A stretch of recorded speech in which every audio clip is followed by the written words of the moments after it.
All right, what's up, ones of alteration?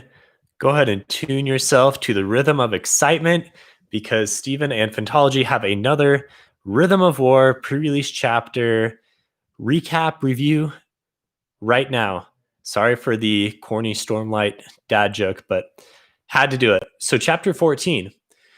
This was another Venli chapter. We got a lot from the fused and a little bit of unmade stuff, kind of more like wider Oath Pact, Braze, Roshar type things here. And then eventually at the end, we now have a battle that is being planned for and seems like a pretty big deal here. But at least we have a plan of action that the fused are going to be undertaking against our main guys. So let's break it down here. Before I do so, if you like Phantology, check us out at www.phantologybooks.com. I cover Rhythm of War, the pre-release chapters every week, but we also cover other Brandon Sanderson stuff, other fantasy books from Dresden Files, which we are wrapping up. We're current there. We're going to be reviewing these short stories soon. We cover Joe Abercrombie. We cover Robert Jordan and Wheel of Time. We have a Mistborn episode. We need to do more of those. Red Rising, like Heinous, all kinds of stuff. We have over 70 episodes now. So go ahead and check out that. Lord of the Rings. Everyone likes Lord of the Rings, right? Harry Potter, to try to appeal to the mainstream. So if you like to support Phantology, just go ahead and listen there. We also have a Patreon account where you can sign up, get exclusive access to some things on Discord, as well as we're going to start doing early access to episodes. And we also just kind of grant you like extra insight into Phantology and input on what we should cover and read next. So let's get started with chapter 14. So Navani is again going to tell us a little bit about Fabrials. This time we learned that they kind of leak Stormlight as they're used, and then she hints at logic spren are important, I guess, for some unknown reason. I guess we will see why. Nice little tantalizing thing here. I'm assuming that this will be cleared up in the very next chapter. Going on to the action. So here we are in Kholinar, and the palace is gone, and in its place is this new kind of cool alien palace built by this other fused type called the Altered Ones, the Ones of Alteration. These guys are more of like engineer, scientist type guys. I kind of get this visual of like, playing Halo or something, and there's this like alien structure, or any real sci-fi movie where you have this thing with like jagged, maybe like in Superman, when they have that.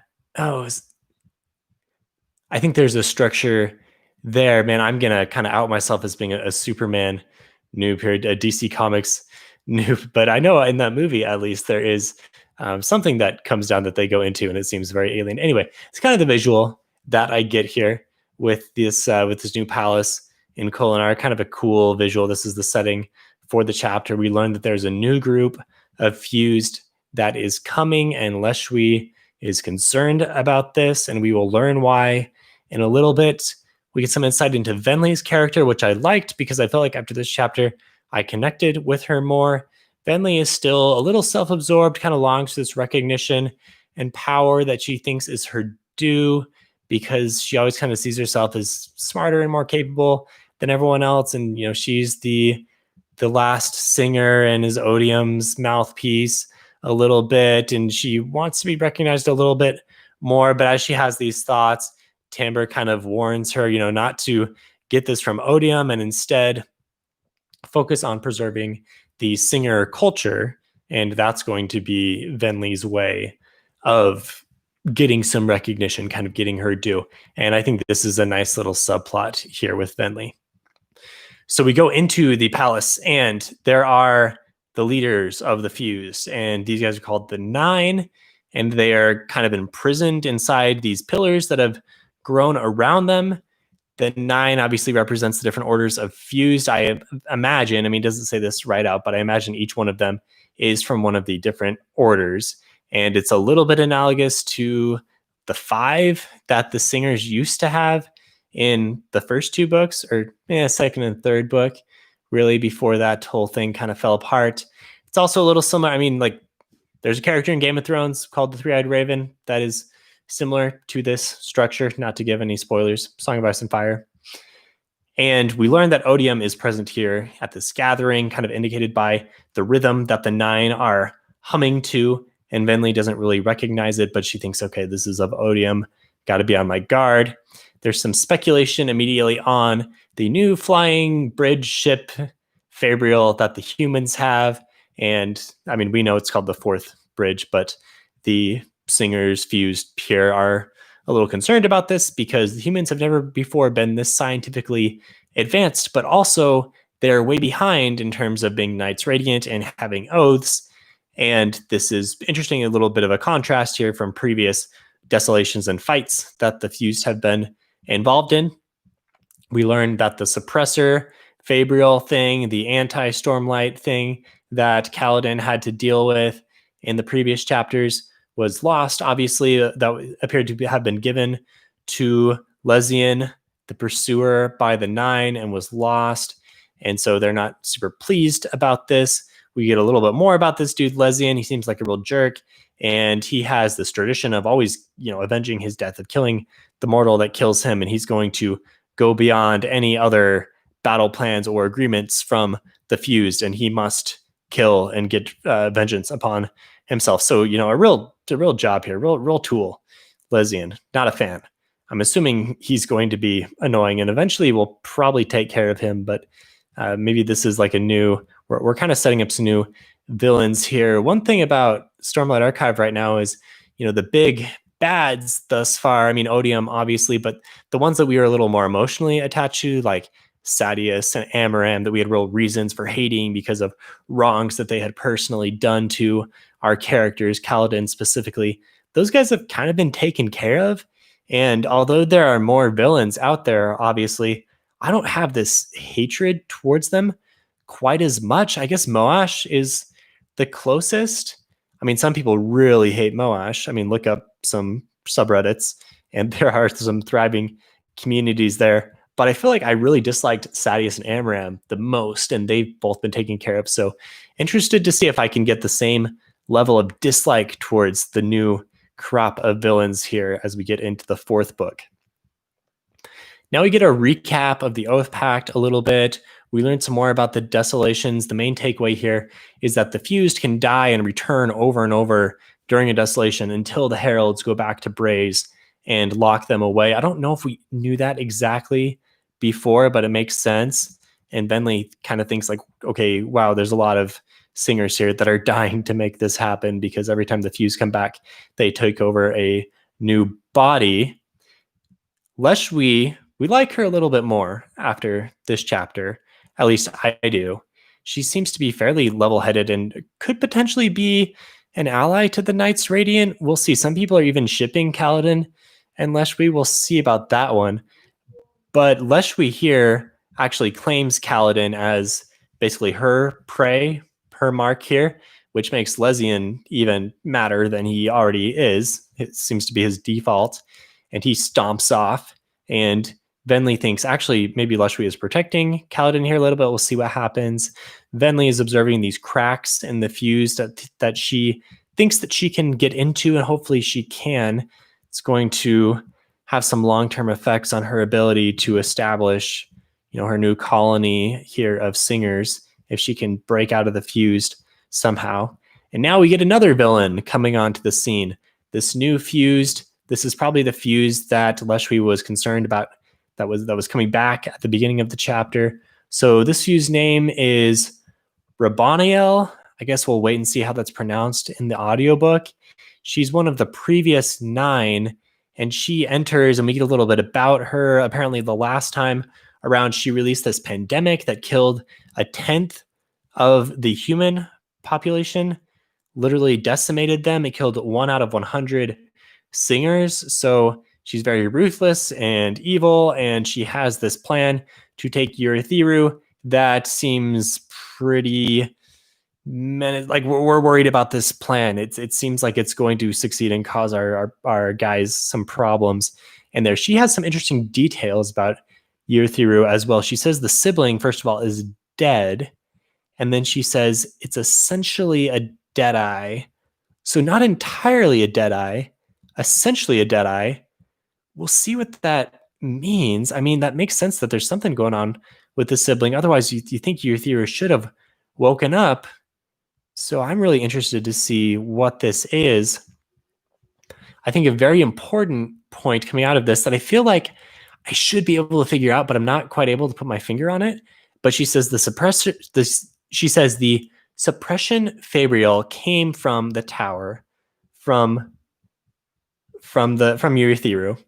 And okay, the technology came from something that the sibling was powering, and now that the sibling is essentially a dead eye, the tower's defenses can then be used against the owners. And gosh, it seems like there's enough pieces here where we should be able to figure out what this exactly means in terms of what's going on with Eurythera. Let me know what your theories are. If you'd like to chat with us, Phantology, you can join our Discord. Links are in our invites. Links to be invited are in our episode descriptions that we'll post, and in our social media profiles you can find at Phantology_books. So hop on Discord and join our #Rhythm of War hype channel and let us know what theories you have, or just drop them in the comments. Seems like we should be able to figure something out. I wish I had something better to come with. Haven't been able to think about this one quite as long yet.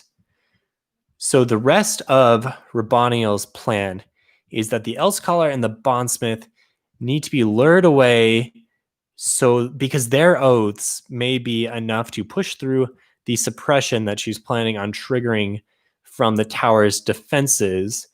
She thinks they can take everyone else, but Yasna and Dalinar could potentially be problematic. She thinks that someone has achieved the fourth ideal. We're assuming it's Yasna, probably because of everything that we saw her thrown out in Oathbringer, and we just haven't got enough detail. I assume it's Yasna, at least. I mean, maybe they think it's Kaladin mistakenly, but if it's anyone, it's Yasna. She talks about how the Unmade have done something similar, meaning pushed through the suppression technology, and maybe that's how they got into Eurythera in Oathbringer in part 1 when Shallan dispatched that Unmade. Maybe that's interesting too. I feel like there may be something there that we could tease out. It feels like we're kind of hinting at a lot of things, but Brandon is doing this just in enough nebulous detail here where it's pretty maddening. So then they say, okay, how are we going to do this? It's very heavily guarded to get into Eurythera. We totally failed last time. And they say, well, we have some guys on the inside here. We have Taravangian's knowledge and an inner circle agent to get into the heart of the tower. So this is concerning again. Let me know who you think this is. Are they just talking about Taravangian double? I kind of got the vibe that there was someone else who would actually like open the door for them and get the group into the center of Eurythera where they can activate the gemstone there. I guess we'll see. And then furthermore, other than the plan that Rabbaniel talks about, Leshwi speculates that there is another plan here that is just for her own benefit. She has zero trust for her fellow Unmade. So the 9 are kind of agreeing. Venli thinks the whole meeting was a show and that this had already been agreed to in the background. And then Vyre, we've seen him before. We know who this guy is. Moash comes in and interrupts, and he says, well, how are you guys going to deal with Stormblessed? And Rabbaniel's not too concerned about this, but Vyre says, well, I think Kaladin is going to be a problem for you guys, so you better deal with them. But she just kind of says, whatever, we'll handle it. And then Vyre says, okay, suit yourself. Freaking Moash. It would be interesting to see. I'm thinking we're kind of set up for a conflict with like almost 5 or 6 different sides. We've got like the Venli side, we've got the Unmade side, we've got maybe Taravangians guys, we've obviously got the Ghostbloods, maybe Moash has his own part to play. There's a lot of groups here with different self-interests that I think is setting up for some really nice conflicts. So I'm excited to see what happens there. So Venli and Leshwi kind of join up with Rabbaniel and agree to be her underlings here a little bit and are going to be part of the infiltration. And again, I should also mention that Rabbaniel is really concerned that the humans they've imprisoned the Unmade and will soon do the same to the Fused. So that's really kind of triggering her push to move quickly. That's how she explains this move to Leshwi, at least. Again, we really kind of like Leshwi more after this chapter. So they're going to be on the inside here. Not really sure exactly, are they going to be on the side of the Knights Radiant? Are they just going to undermine Rabbaniel? Are they just going to gather information? We will see. Leshwi talks to Venli, and she tells Venli, the best way for you to reform your Singer Society here is just to, continue to be on my side and defeat the humans. And then eventually Odium will be satisfied at that point. The Unmade and the Fused will kind of fade away. And then you can have Roshar back and be how it used to be. And Venli's like, yeah, whatever. Yeah.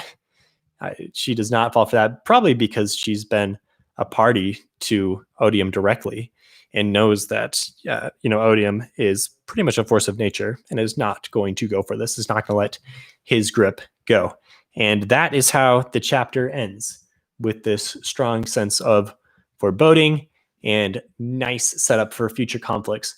So a little bit of a shorter review this time, but thanks for sticking with me. If you like Phantology, again, check us out online at www.phantologybooks.com.